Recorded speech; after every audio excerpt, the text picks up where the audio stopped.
اللہ علیہ وسلم کا فرمان ہے ان اللہ یرفع بہذا الکتاب اقواما ویضع بہ آخرین کہ اللہ رب العزت کی ذات قوموں کو اس قرآن کی وجہ سے بلندیاں دیتی ہے۔ وہ قومیں جو قرآن کو ایمان کے ساتھ پڑھتی بھی ہے، قرآن کی تلاوت سیکھتی ہے، قرآنی احکامات کی معلومات حاصل کرتی ہے، جو قومیں قرآن پر عمل پیرا ہوتی ہے، اللہ کی ذات ان کو بلندیاں عطا کرتی ہے۔ کون لوگ تھے آج جن کو صحابہ کہا جاتا ہے، جن کو اہل بیت کہا جاتا ہے؟ کون تھے؟ وَاذْكُرُوا نِعْمَةَ اللَّهِ عَلَيْكُمْ اِذْ كُنْتُمْ أَعْدَاءً فَأَلَّفَ بَيْنَ قُلُوبِكُمْ۔ قرآن نہیں آیا تھا، پیغمبر کی بعثت نہیں ہوئی تھی۔ جس طرح آج لوگ قبائل میں تقسیم ہیں، اقوام میں تقسیم ہے، جنگیں چھڑ جاتی ہیں، چھوٹی سی بات پر بیسیوں نہیں سینکڑوں لوگ موت کے گھاٹ اتر جاتے ہیں۔ پتہ چلا کہ جرم دادا کا تھا، آج پوتا آ کر اس کا بدلہ لے رہا ہے۔ لاکھ لوگ گھروں میں رہتے ہیں، پہرا دیتے ہوئے زندگی بسر کرتے ہیں، راستے میں چلتے ہیں، اسلحہ اٹھا کر چلتے ہیں، آپس کی دوریاں ہیں، قتل و غارت گری کا بازار گرم ہے۔ یہ سب ماحول اس وقت تھا۔ اللہ کی نافرمانی کی وجہ سے وَكُنْتُمْ عَلَى شَفَا حُفْرَةٍ مِّنَ النَّارِ، لوگ جہنم کے گڑھے کے کنارے تک پہنچ چکے تھے۔ اللہ نے انسانیت پر رحم فرمایا۔ لَقَدْ مَنَّ اللَّهُ عَلَى الْمُؤْمِنِينَ وَمَا أَرْسَلْنَاكَ إِلَّا رَحْمَةً لِّلْعَالَمِينَ هُدًى لِّلنَّاسِ هُدًى لِّلْمُتَّقِينَ۔ اللہ نے قرآن کو بھی بھیجا، پیغمبر کو بھی بھیجا، پیغمبر نے آ کر قرآن کی تعلیم کو عام کیا۔ کل تک جو انسان ایک دوسرے کے خون کے پیاسے تھے، ایک دوسرے کی آبرو کے پیاسے تھے، ایک دوسرے کی جان کے دشمن تھے، ایک دوسرے کے مال کے دشمن تھے، قرآن آیا، پیغمبر نے قرآن کو پھیلا دیا۔ یا ایھا الرسول بلغ ما انزل الیک، پیغمبر نے قرآن حضرت ابو بکر کو پڑھایا، حضرت عمر کو پڑھایا، حضرت عثمان کو پڑھایا، حضرت علی المرتضیٰ کو پڑھایا، حضرت امیر حمزہ کو پڑھایا، حضرت طلحہ زبیر کو پڑھایا، حضرت عبداللہ ابن مسعود، حضرت عبداللہ ابن عباس، صحابہ کی جماعت کو پڑھایا۔ جب اس جماعت نے قرآن پڑھا، کل تک جو ایک دوسرے کے دشمن تھے آج آپس میں بھائی بھائی بن گئے۔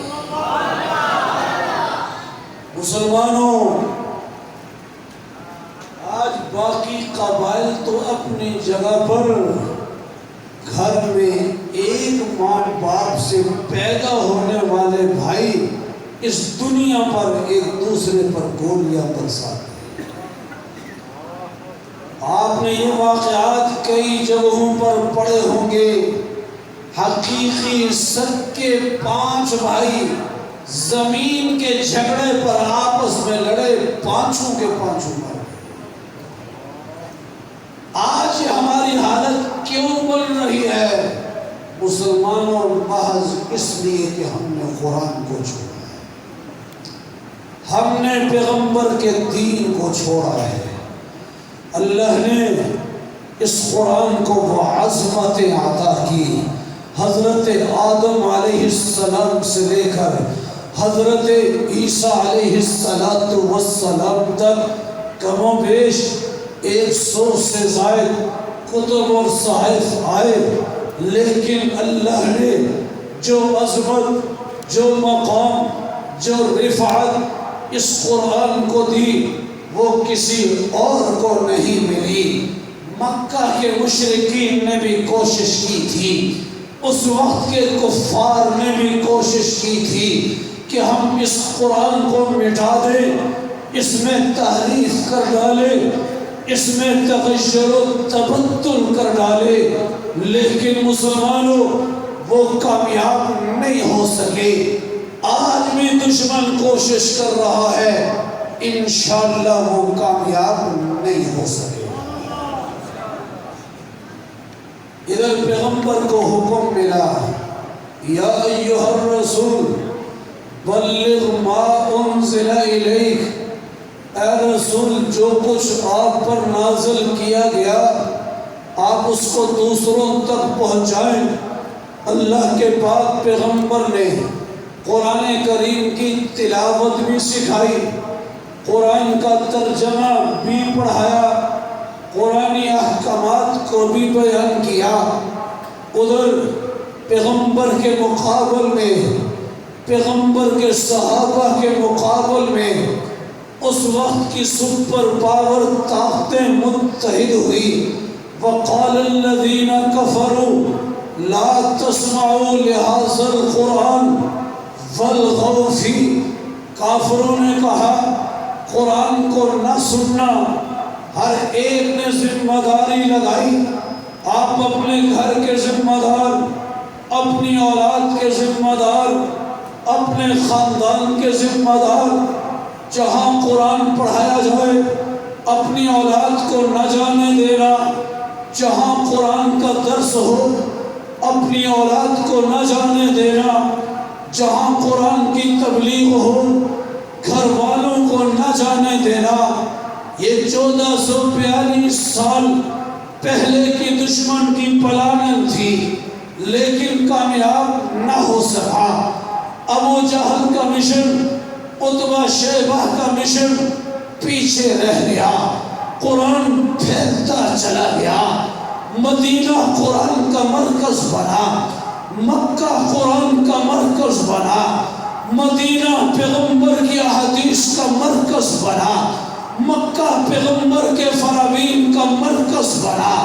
وہ وقت آیا کہ اللہ کے پاک پیغمبر نے اس دھرتی پر اسلامی ریاست کو قائم کر کے پوری دنیا کفر کو یہ بتلا دیا کہ انسانی حقوق کا تحفظ ہی نہیں بلکہ کائنات کی ہر مخلوق کا تحفظ، ہر ایک کے حقوق کا تحفظ جس قدر اسلام میں پایا جاتا ہے دنیا کے کسی مذہب میں نہیں پایا جاتا۔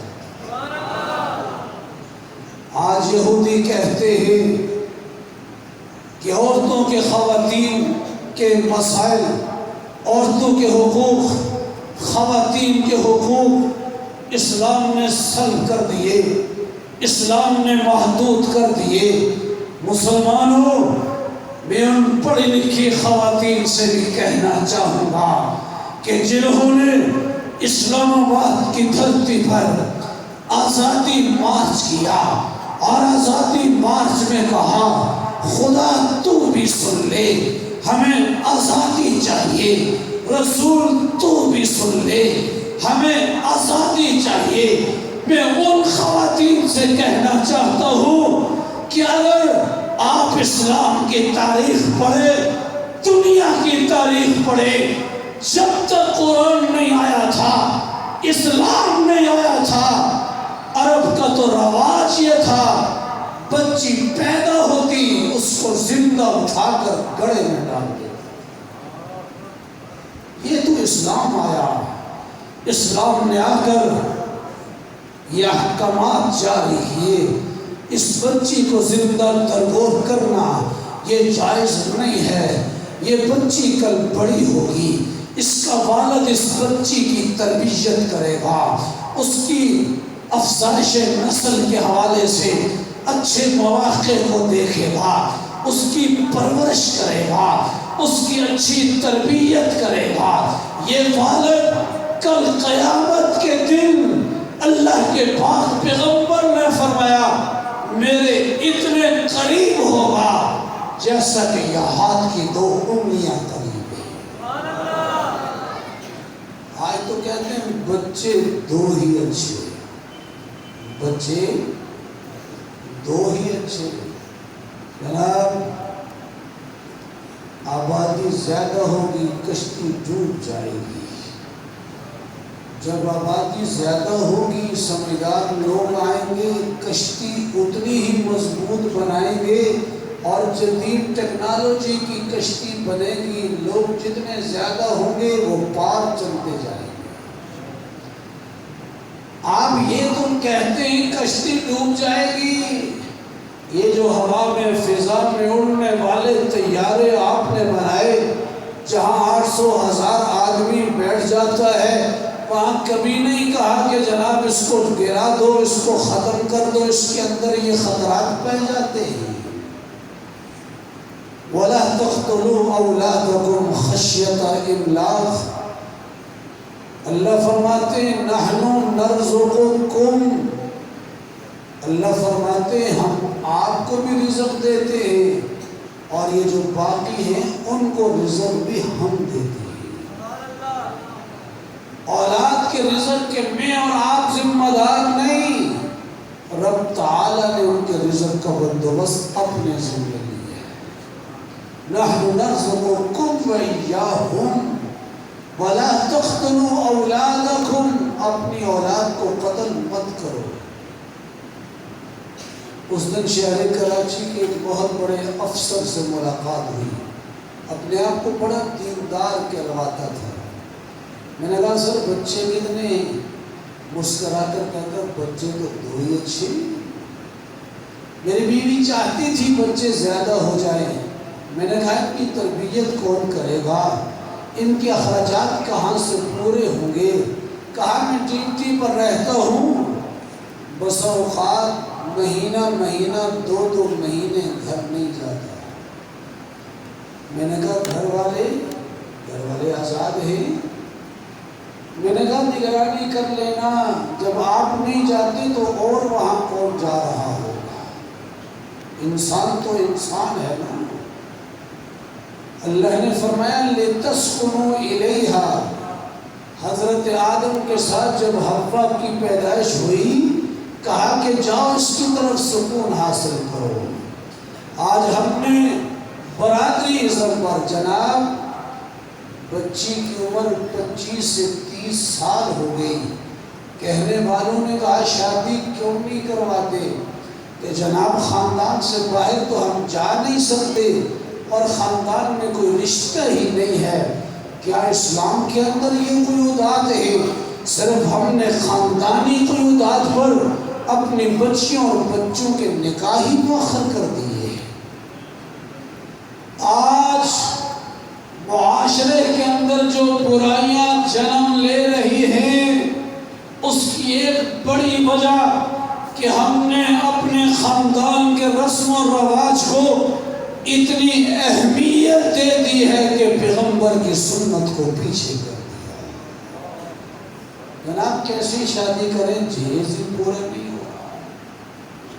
شادی رشتہ دیں گے اس وقت جب بیٹے کا جب لڑکے کا بنگلہ ہو، اس کا بینک بیلنس ہو، وہ بینک بیلنس اور بنگلے پر ہی پڑا رہے گا۔ ادھر آپ کی لڑکی 30-35 سال کی عمر کو پہنچ جائے گی، اس کے بعد اس اماں کو کون لے گا؟ لہذا مسلمانوں، اللہ کے پاک پیغمبر نے فرمایا ان تمام چیزوں کی رعایت، حسن و جمال سب کچھ ہے، خاندانی نسبت بھی ہے، لیکن فرمایا ان تمام چیزوں پر اسلام اور ایمان کو ترجیح دو۔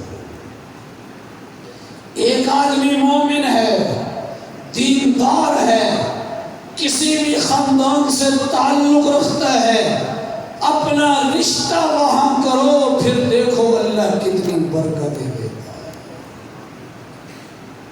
حضرت فاطمہ الزہرا رضی اللہ تعالی عنہا، کیا پیغمبر سے بڑھ کر کوئی غیور ہو سکتا ہے؟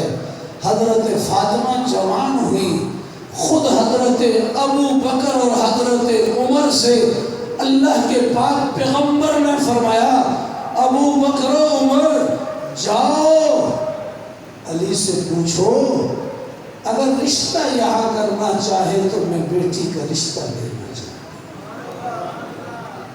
آج ہم کہتے ہیں جناب لڑکی والے کیسے رشتہ تلاش کریں، لڑکی والے کیسے بات کریں، کیا ہماری غیرت پیغمبر سے بھی بڑھ گئی ہے؟ آج ہم نے پیغمبر کے دین کو چھوڑا، پتہ چلا 5 وقت کے نمازی ہیں حاجی صاحب، لڑکی کہیں اور اپنی زندگی گزار رہی ہے۔ کبھی کس گرل فرینڈ بوائے فرینڈ کی محفلیں چل رہی ہیں، وہ کالج سے نکلتی ہے تو دوست کے ساتھ ہوتی ہے، وہ کالج سے نکلتا ہے تو اپنے دوست کے ساتھ ہوتا ہے، زندگی گزار رہے ہیں، اور وہ وقت آتا ہے وہ لڑکی بھی اپنی اماں اور ابا سے کہتی ہے اماں جان ابا جان رشتہ فلاں جگہ پر ہوگا، میں نے شادی وہاں کرنی ہے۔ وہ بوڑھا باپ کہہ دیتا ہے بیٹا کیا کہہ رہی ہو، ہمارا خاندان ہے، ہماری عزت ہے، ہمارا وقار ہے، یوں اس رخ پر جاؤ گی ہماری ناک کٹ جائے گی، لوگ کیا کہیں گے؟ وہ تعلیم یافتہ بیٹی کہتی ہے لوگ کہیں جو کہیں، عزت خاک میں ملے مل جائے، خاندان تان و تشریح کرے کرتا رہے، لیکن میں نے شادی اپنے دوست سے کرنی ہے، نہیں کرواؤ گے میں گھر چھوڑ جاؤں گی، نہیں کرواؤ گے خودکشی کر لوں گی۔ وہ والدین مجبور ہو کر اس کا ساتھ دینا شروع کر